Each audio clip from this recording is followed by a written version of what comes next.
Do you remember all those commercials you saw for those online games, especially around 2010? You know the ones, Moshi Monsters, Toontown, Club Penguin, among many others. However, the most memorable for me was the king-style game, Wizard101. Well, I'm feeling nostalgic, so let's dive into some of these games for a little while. Let's call it a sort of nostalgic online games marathon. It sounds like a fun trip down memory lane, so let's give it a shot. Without any further explanation, let's just dive into our first game, the D&D simulator, Wizard101.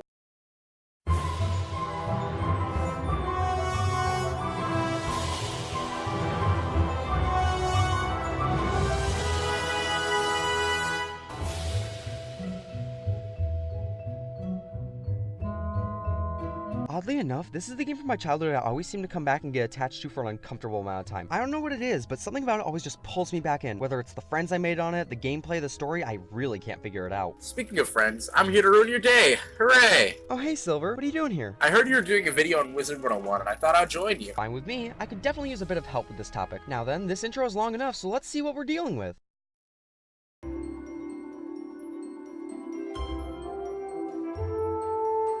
Logging into the game for the first time after downloading all the files will bring you to this series of character creation screens. You've got your basics, looks, clothes, gender, name, and a personality quiz to find out your class, or you can be like everyone else and just skip it. Don't worry, I won't judge. I will though, but here's a general explanation of the classes. The 7 main classes consist of your glass cannon, being Storm, the slightly less fragile glass cannon, Fire, the tank class, which is Ice. That's also my first class, by the way. We've also got our healer, Life, the staller, and the most annoying one, Myth, your health rating class, which is Death, and your support class, being Balance. Ah, the tutorial. Since it's an MMO, you've got your basic how do I move and how do I interact with things that you'll become very familiar with. Hey look, a WASD, something that a certain MMO didn't get until 5 years after its closure. Am I being salty?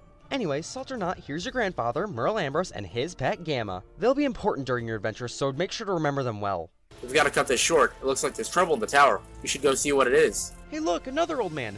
Ooh, and it looks like these two have some beef with each other. Damn it, Microwave! Hurry up with my popcorn. It's getting good over here. Oh goody, he's got minions too, and we're being expected to deal with them. I suppose that's safe, especially after just becoming a wizard. Now we begin the first battle. An incredibly simple system is linked to the entire game's combat. Click a card, select a target, and see what the spell does. The spell you selected is a buff, it's short and sweet. If it's an attack, there's a nice flashy animation before whatever you selected annihilates your enemies. The latter explanation also applies to healing spells. It's simple, it's sweet, but I wouldn't say short. Some battles can take quite a while, especially when the spell animations begin to increase in length, which can draw out battles way too long. I'm back with my popcorn. What did I miss? Just the battle system of the game. I'm aware you know your way around it. Well, this battle system is pretty interesting with casting buffs and stuff like that, but I feel there are a few issues.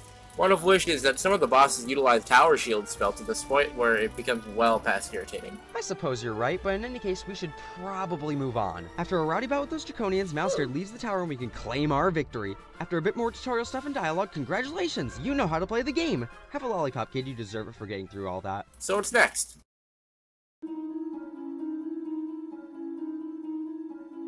From the moment you leave the tutorial, you're pushed to grab your first main quest of the adventure.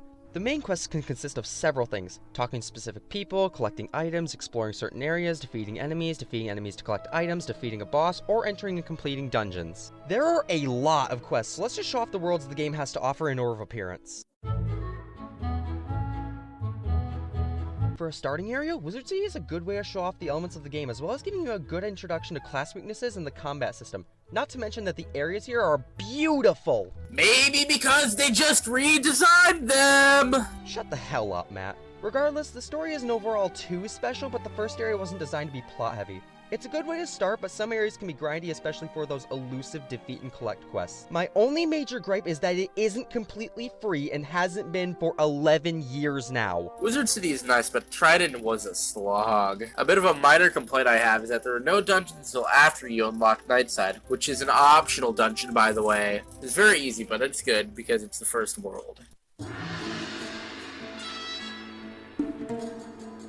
Is this a JoJo reference? While you may hope, I'd have to go with no. Story-wise, Krokotopia is pretty interesting, with the Krokonomicon being introduced here adding a motive for Malastare is great. However, the current area design is more bland than white toast. Hopefully Krokotopia is updated soon, because I hate the light corridors of this world, especially since it's essentially copying and pasting designs, as well as each segment of the world and just being recolored area to area. I agree, it's way too consistent and there's very little variety here. So, JoJo's Bizarre Adventure is a pretty interesting show, as well as the unique abilities of the characters allows for some unique fight scenes and locations. That definitely makes it the best anime. Can you quit joking around? Krokotopia is a good world, but the problem is that it's just not that visually appealing just yet, and it contains a pretty boring story. I will commend the dungeon designs though, they're pretty neat. This area on surface level, or should I say roof level, falls under the same problems as Krokotopia with copied and pasted designs in every area. Or at least they try to add some landmarks, but it doesn't make up for the minimalistic designs. This is based on freaking London. We couldn't have gotten some cool alleyways or streets based off of real life locations? Lame. It's still more than Krokotopia ever did. Every street of Marleybone has at least some sort of structure that makes them more unique in their own sort of way. The story is pretty interesting though, involving Meow-Yardy's escape from prison and chasing down him and Malistaire around the world's halfway point. The area designs may be lacking, but the fact that Marleybone pushes the plot and shows Malistaire making alliances, which displays that he's not kidding around anymore. Mushu is definitely the most boring world of the first arc. The aesthetic and visual design are interesting, sure, but after a while it just gets stupid bland. The story isn't all that interesting either. It mostly just involves doing meandering tasks to help awaken the Emperor of Mushu so you can get the spiral key to Dragon's Fire. The areas are fine, but the streets are far too narrow and devoid of life to care and are just way too expansive. Mushu is more of a tedious world, which is overall boring due to how forgettable the areas are, as well as the more boring boss encounters. The story wasn't special either. However, I will say that the Tree of Life was a highlight.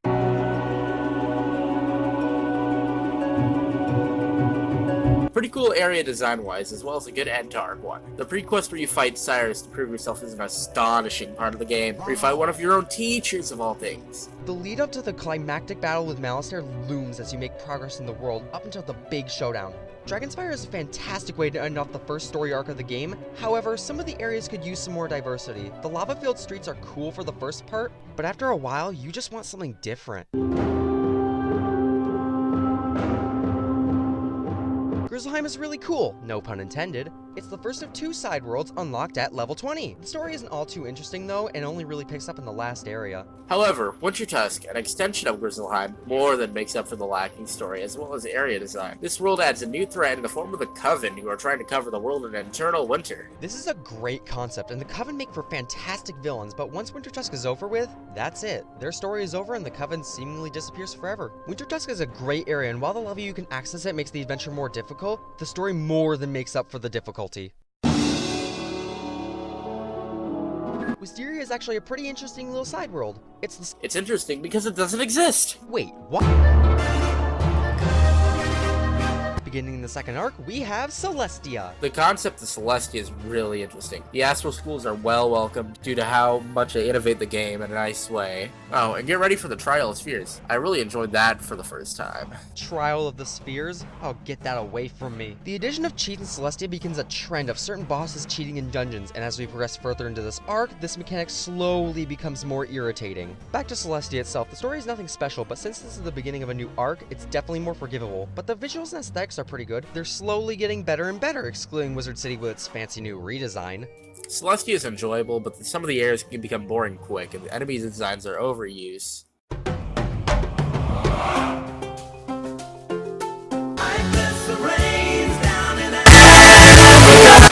If it wasn't clear already, Zafaria is a world themed around Africa and some of its culture. The setting of Zafaria adds for a culturally rich experience where you get extremely immersed in the story, areas, and characters. The gameplay in Zafaria is generally not too grindy, but there's definitely a fair share of mob fights. The final dungeon, Mirror Lake, is difficult, especially with 2 mid-leveled wizards and Eldon. Eldon is our lord and savior, and you can't change my mind. Aside from that, the final dungeon isn't remotely interesting, especially with just 4 boss encounters and no puzzle elements. However, the story of the world overall was more interesting with Morganthe becoming more of a clear threat. I will note that some of the enemies reappear throughout some areas, giving it more of an interconnected feel, while feeling just a titch lazy, but it makes sense. Zafaria is overall a solid world, but it isn't too special compared to some other areas of the game.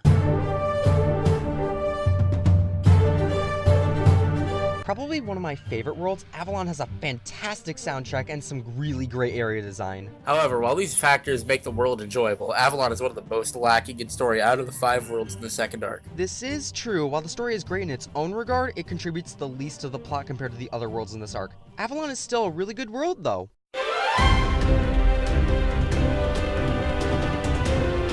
Welcome to the hell of the second arc. Here we have a wide variety of torture options, including but not limited to defeat and collect quests up the wazoo, unnecessary bosses in more places than you can count, several long dungeons, and did we mention the variety of cheating bosses? Wow, you really went off there. You must really hate this world. It's a general consensus of the community actually, but I can't lie, I cannot stand this world. Well, are there any saving graces you can think of? I mean, the environments are pretty outstanding and the music is good. The story is influenced a lot here and can get pretty intense at some points. Don't forget about the plethora of astral spells added, including damage ores, sharpened blade, and the forever useless moon school spells. As long as you've got the patience for solo bosses needed to acquire them. Azteca isn't a terrible world by any means, however it is definitely the most tedious of them all.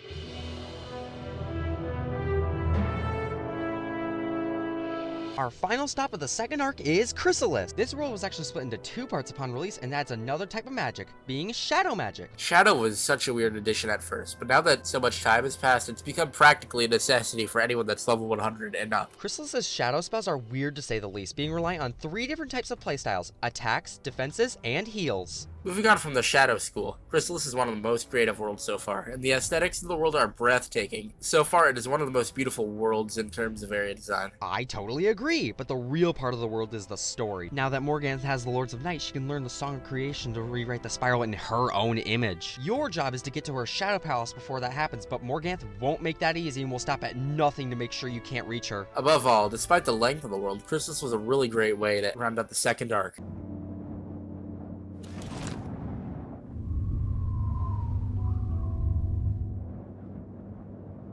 Be gone.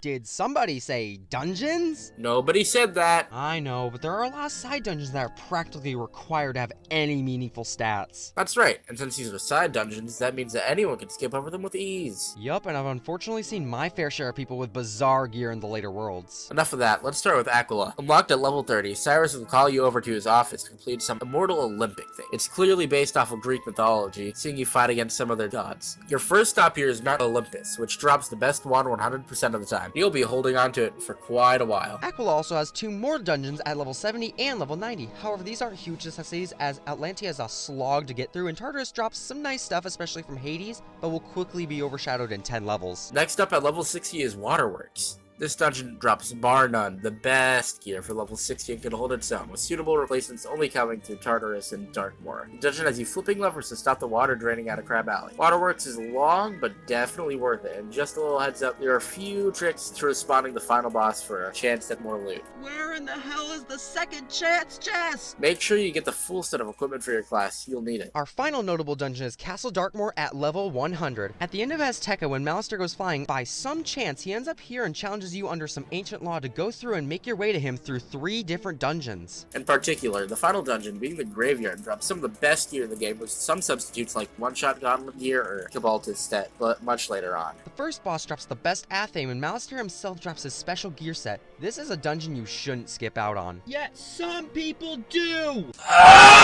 These are some fun dungeons. While being particularly grindy, it can be unenjoyable to keep going through just to get that last piece of gear. You should definitely multitask while doing this. It can get really repetitive. Beginning the third arc and my personal favorite world, our next stop is Polaris. This world has mixes of French and Russian culture in both its world and character design. The quest line here is the shortest one in quite a while, with only 99 main quests in total. Despite this, the story is really good and provides for a setup for the next 2 worlds following. Back to the world design, each area feels really unique and the enemies fit in really well with the areas and story. My main complaint is that from here, the enemies begin having much less HP compared to bosses in the second arc, which brings down the difficulty quite a bit. Either way, Polaris is a great start to the third arc.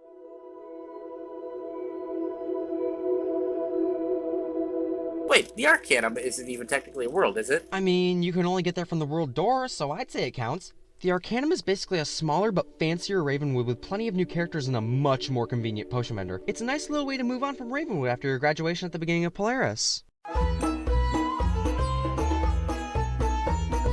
welcome to the third arc's ugliest part. With sand everywhere, some of the most annoying characters, enemies with stupidly high attack, and cheating bosses galore, you're sure to hate your time here. This world's enemies originally used to have about 5,000 health until King's Isle realized how bad they screwed up, so this was changed in the following spring update. And thank God they did change it, because this world was absolutely ruthless before that. This world is definitely the weak point of the third arc, with forgettable areas, characters, and story outside of the main conflict.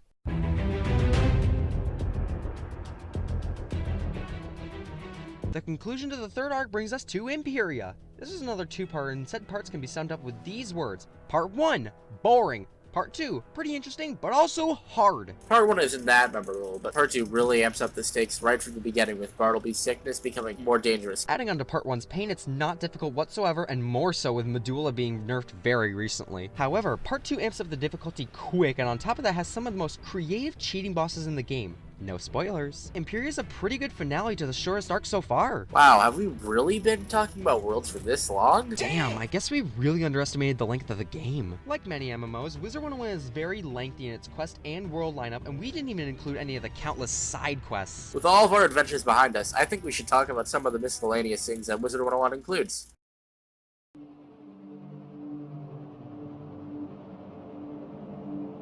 Unsurprisingly, Wizard101 has a lot of extra content outside of the main questline, so this section is going to be dedicated to said extra content. Being an MMO, Wizard101 has the requirement of subscription or currency through in-game purchases to access the majority of the game. There are two primary ways of unlocking areas. The first is with crowns. Paying this way will unlock the area on the account across every character forever. The other option is a membership, which unlocks everything, but only within your subscription's length. I'd recommend choosing which playstyle fits you and determine how much you're willing to spend on the game. Keep an eye out for the frequent sales too. That first month of membership could only cost you $5. There are many activities you can do overall, such as fishing, gardening, or raising pets. Doing any of these costs energy, which is the yellow orb next to your mana and health orbs. Energy will replenish itself slowly, but you can spend crowns to refill it automatically. Hooray for capitalism! Fishing overall is a waste of your time, only really good for getting gold or completing quests. You can use your energy on way better activities. Gardening is unlocked at level 12, and it's nothing to sleep on. Some plants drop some nice loot, with some of the best pet snacks dropping from plants like couch potatoes. Pick up a red barn farm in the crown shop with gold to improve the growth rate of your plants. Training your pet is an essential activity, as pets can give various stats to your character, like defense and free heals. Pet may not always get what you want, so keep hatching until you get a certain ability in its arsenal. Yay for forcefully breeding for IVs! There's an activity called a daily assignment unlocked at level 12, which sends you to a random place in the game, and for completing an assignment, you get rewards, which can be gold, arena tickets, and even crowns, among other things. Packs are definitely a thing. You open one and you get some random loot. Pretty basic stuff. If you've got the crowns to spare, when you hit level 100, bust opens the packs for a chance at some of the best weapons in the game. You can do 10 quizzes a day on King's Isle's minigame website, kifreegames.com. If you clear a quiz with 75% or more, you will earn 10 crowns. That's up to 100 crowns a day, so don't sleep on them. It adds up after a while. You can buy certain mounts for gold. It'll cost you a bit, but this is a very cost-effective way of getting around faster without having to buy crowns. I think we've covered just about everything. I think so too, so how about we go ahead and wrap this up?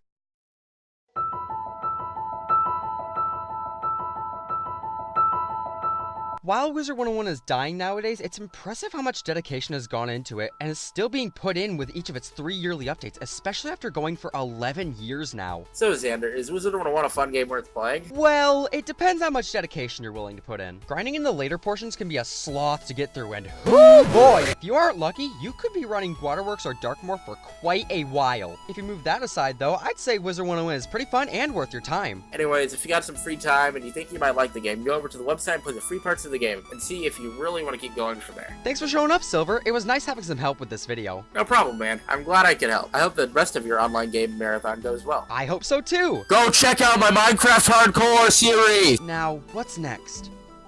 Oh, God. God damn it.